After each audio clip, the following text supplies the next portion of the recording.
मैं श्रीनगर की तरफ जाने वाली सड़क पर मुड़कर आगे बढ़ा तो मुझे हार फूल फरोख्त करने वाला भी दुकान बढ़ाकर जा चुका था। मैं शायद उसका आखिरी ग्राहक था। चंद ही मील आगे बढ़ने के बाद श्रीनगर के मज़ाफ़ात शुरू हो गए। जैसे जैसे मैं आगे बढ़ता गया मेरे दिलो दिमाग पर छाई इत्मीनान की चादर छिदरी होने लगी और वो अंदेशे जलगार करने लगे जिन पर मुझे पहले गौर करने का मौका न मिला।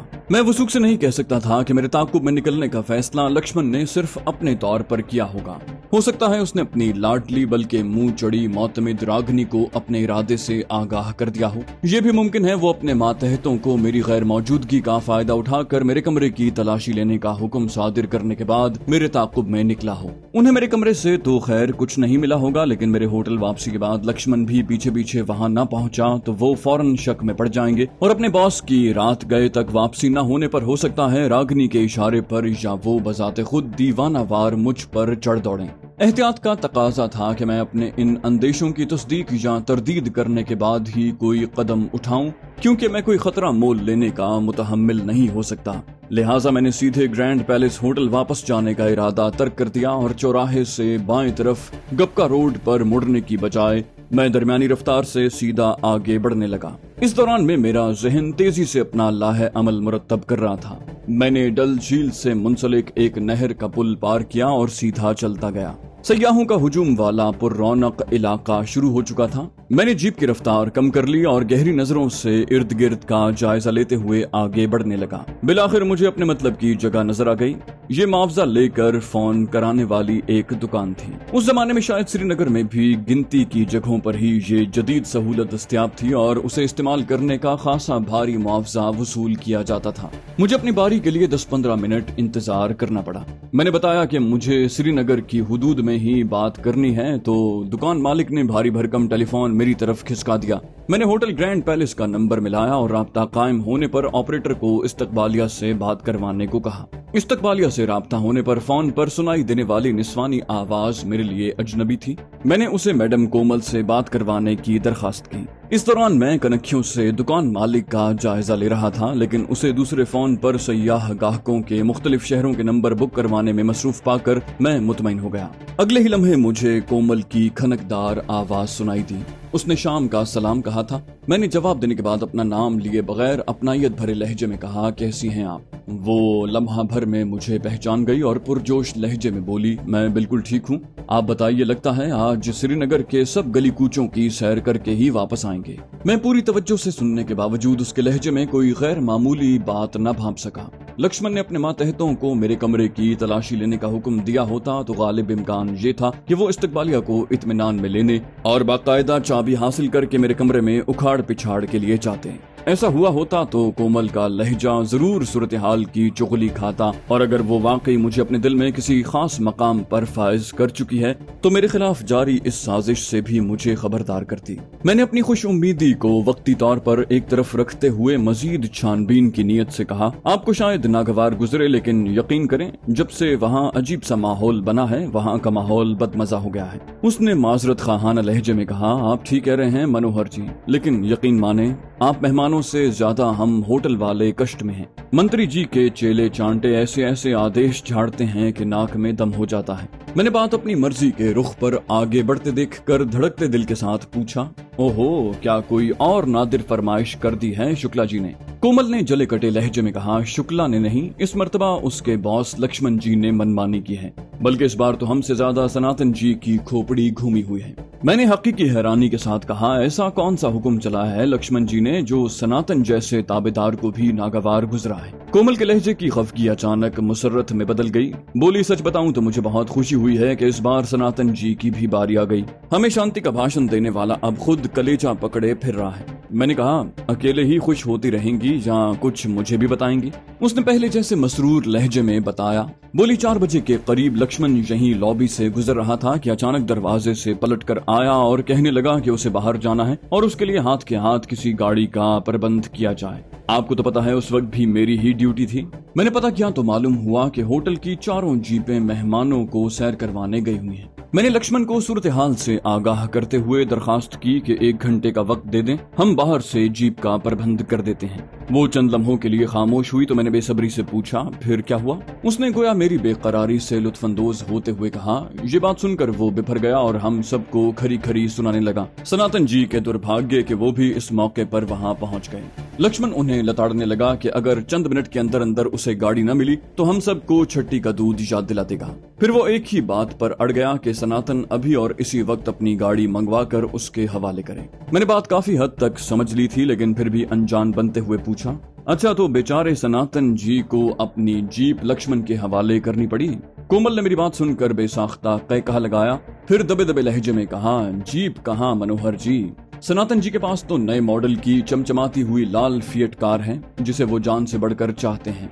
जब से लक्ष्मण कार लेकर निकला है सनातन जी की हालत खराब है।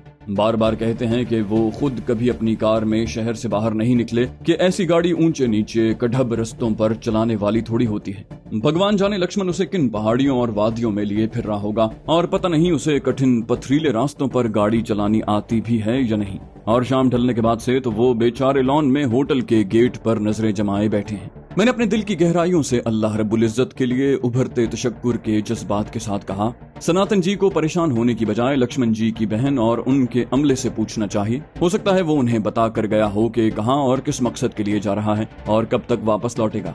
कोमल ने संजीदा होते हुए कहा, वो पूछ चुके हैं, किसी को कुछ मालूम नहीं है। मैंने ये सुनकर इत्मीनान का गहरा सांस लिया।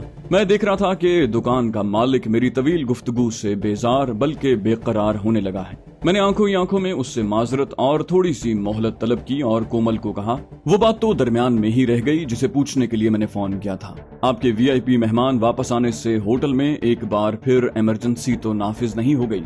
अगर ऐसा है तो मैं आज रात अपने किसी व्यापारी के पास ठहर जाता हूँ। कोमल ने जल्दी से कहा, नहीं नहीं, मेरा ख्याल है वो रात के खाने के बाद ही कभी वापस लौटेंगे और वो भी जनरल के बगैर, इसलिए बाकी होटल में कर्फ्यू वाली परिस्थिति नहीं होगी।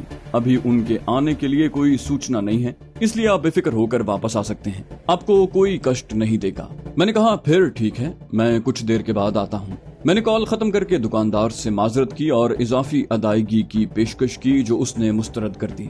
मैं अपनी जीप में आकर बैठा तो खुद को बहुत मुतमईन और मसरूर महसूस कर रहा था। यूं लग रहा था जैसे सर से बहुत बड़ा बोझ उतर गया हो। खुदा जाने लक्ष्मण मनहूस की लाश कब तक दरियाफ्त होगी, उसे कोई शनाख्त कर भी पाएगा या नहीं। लेकिन ये बात यकीनी थी कि उसे पहचानने में सनातन जी की नई फिएट कार बुनियादी किरदार अदा करेगी। मैं लुत्फानंदोज होने के साथ ये सोचकर कुछ अफसोस भी महसूस कर रहा था कि सनातन जी को अपनी लाडली कार की तबाही का इल्म होगा तो उस पर कैसी कयामत गुजरेगी। चलो इसी बहाने उसे अपने मातहतों के साथ होने वाली ज्यादती का कुछ तो एहसास होगा। मैं निगरानी के खतरे से आजाद होने पर खुद को खासा हल्का फुल्का महसूस कर रहा था। इस आजादी का जश्न मनाने के लिए मैंने पहली बार एहतियात का दामन छोड़ते हुए कश्मीर के रिवायती खानों के लिए मशहूर मुगल दरबार रेस्तोरां का रुख किया। मैंने अपने लिए मुर्ग बिरयानी और रोगन जोश मंगवाया। खाना वाकई बहुत लजीज था, या फिर शायद इतने दिन सब्जी दाल तक महदूद रहने की वजह से कुछ ज्यादा ही मजा आया। बहरहाल मैंने दिल खोलकर अपनी खातिर तवाज़ो की और फिर इंतहाई उम्दा कहवे से भी लुत्फानंदोज हुआ। मैं होटल वापस पहुंचा तो हस्बे तवक्को इस्तकबालिया पर मौजूद कोमल ने मानी खेज मुस्कुराहट के साथ मेरा इस्तकबाल किया। मैं उससे जल्द अज जल्द लक्ष्मण से मुताल्लिक कोई ताज़ा तरीन खबर जानना चाहता था, लेकिन ये भी चाहता था कि पूछे बगैर वो खुद आगाह करे। लिहाजा मैंने इस्तकबालिया पर पहुंचकर बात रस्मी सलाम दुआ तक महदूद रखी। ताहम मेरे अंदाजे के ऐन मुताबिक कोमल खुद भी उस मामले पर बात करने के लिए बेताब थी, लिहाजा मुझे ज्यादा इंतजार न करना पड़ा। इस्तकबालिया के जारी काम अपने दोनों मातहतों को सौंपकर वो मेरी तरफ मुतवज्जे हो गई। कोमल ने अपनी आवाज कदरे धीमी रखी और अपने लहजे की शोखी काबू में रखने की नाकाम कोशिश करते हुए बताया, अपना कमांडर अभी तक वापस नहीं लौटा और सनातन जी की सुट्टी गुम है।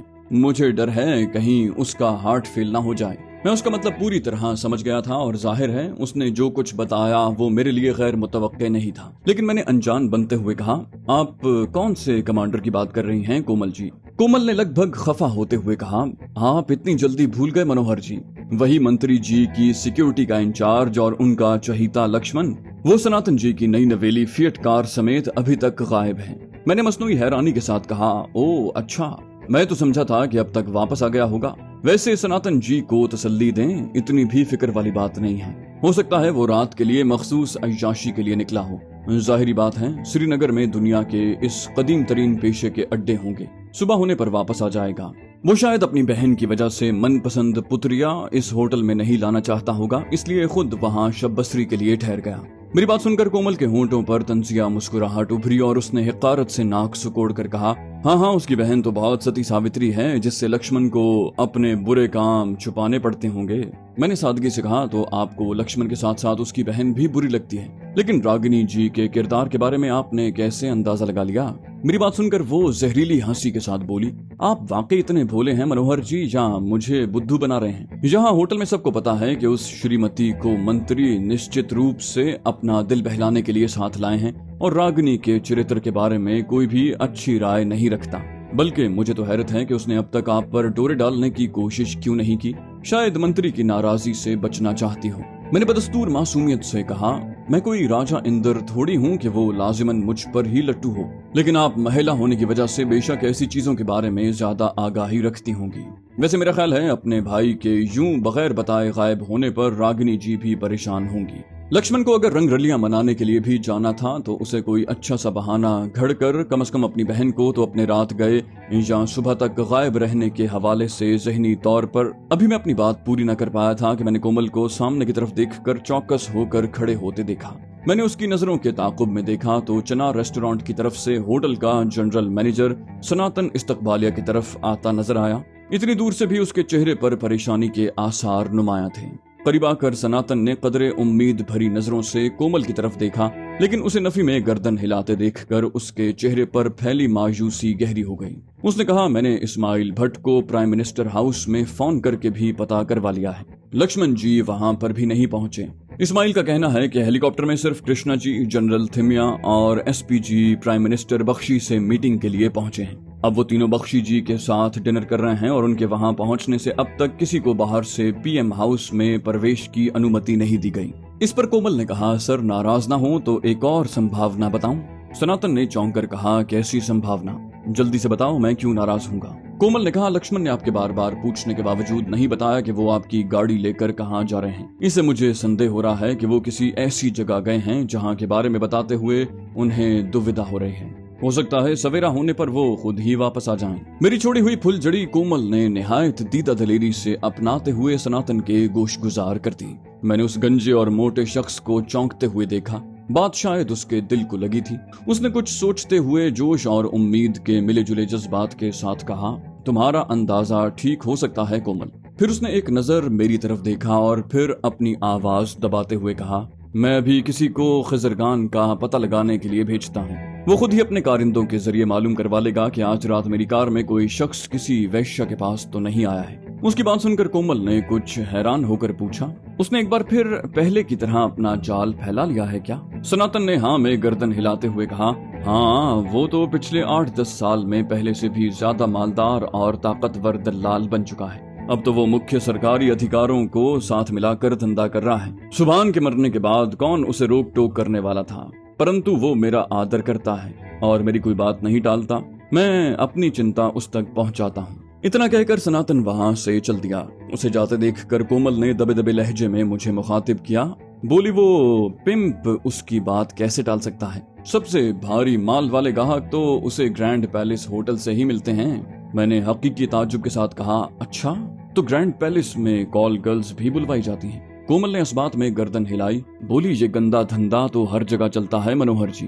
खिजर को श्रीनगर में इस धंधे का सरपंच समझ लें। उसकी सरपरस्ती के बगैर यहाँ कोई वैश्या कदम नहीं जमा सकती। मैंने हैरानी से कहा, अच्छा, इतनी तोप चीज है वो? और ये सुभान कौन था जिसने उसका धंधा रोक दिया था? कोमल ने कहा, मुझे वही कुछ मालूम है जो सनातन जी ने 1-2 बार बताया है। डोगरा राज में जिस्म फरोशी की कानूनी इजाजत दे दी गई।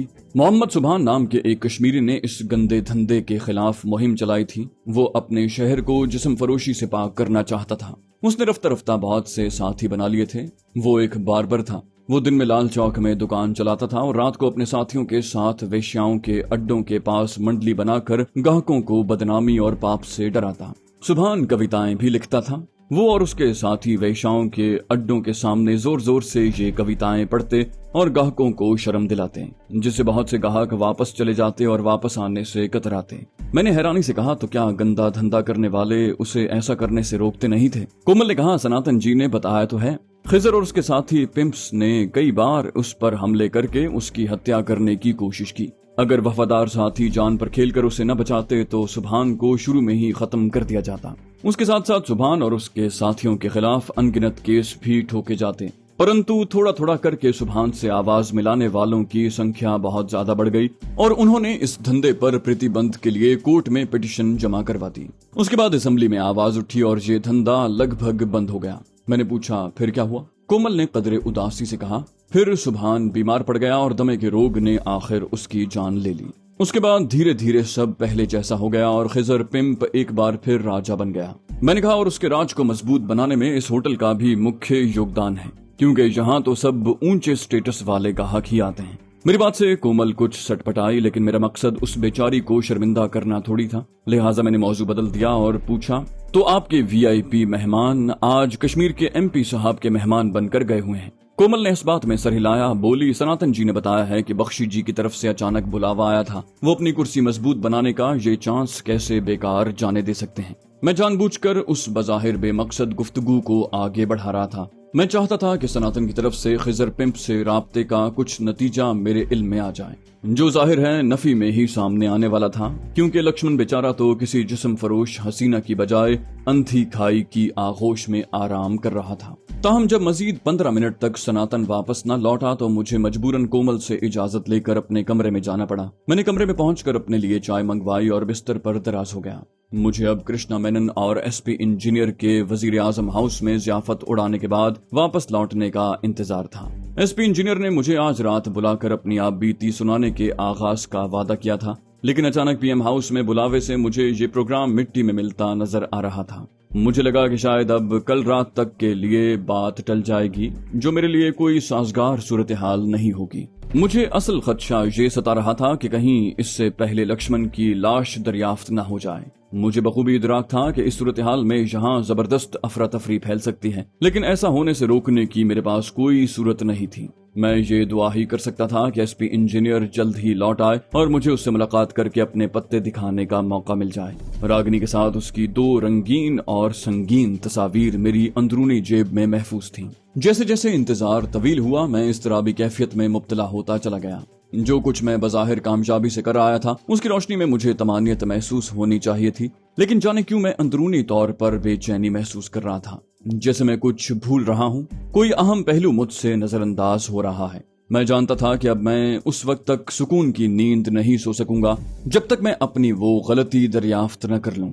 ऐन मुमकिन है वो कोई इतना खतरनाक मामला न हो। यह भी हो सकता है कि इस गफलत का बआसानी तदारुक या इजाला किया जा सकता हो। मैं सोचता रहा लेकिन किसी ठोस नतीजे तक न पहुंच पाया। मैंने तंग आकर अपने जहन को उस उलझन से हटाने की कोशिश की और खिजर नामी उस खबीस के बारे में सोचने लगा जिसने जाने कितनी बेबस लड़कियों की जिंदगी बर्बाद की होगी और इस जन्नत नजीर खित्ते में अपनी गुनाहों की मंडी जमाए रखने के लिए शैतानियत की किसी हद तक भी जाने को तैयार होगा। मैं कोई खुदाई फौजदार तो नहीं, लेकिन मौका मिले और मेरा मिशन मुतासिर होने का कोई खतरा न हो तो उस शख्स के नापाक वजूद से जमीन का बोझ हल्का करना बहुत बड़ी नेकी होगी। मेरा अंदाजा था कि कोमल की ड्यूटी खत्म होने में अभी कुछ देर बाकी है। मैंने सनातन की कार यानी लक्ष्मण की लाश दरियाफ्त होने के हवाले से कोई सुनगुन लेने के इरादे से इस्तकबालिया से राब्ता किया। मेरी फरमाइश जबान से पूरी तरह निकलने से पहले ही मातहत खातून ने कोमल को फोन पर बुला लिया। मैंने रसीले लहजे में कहा,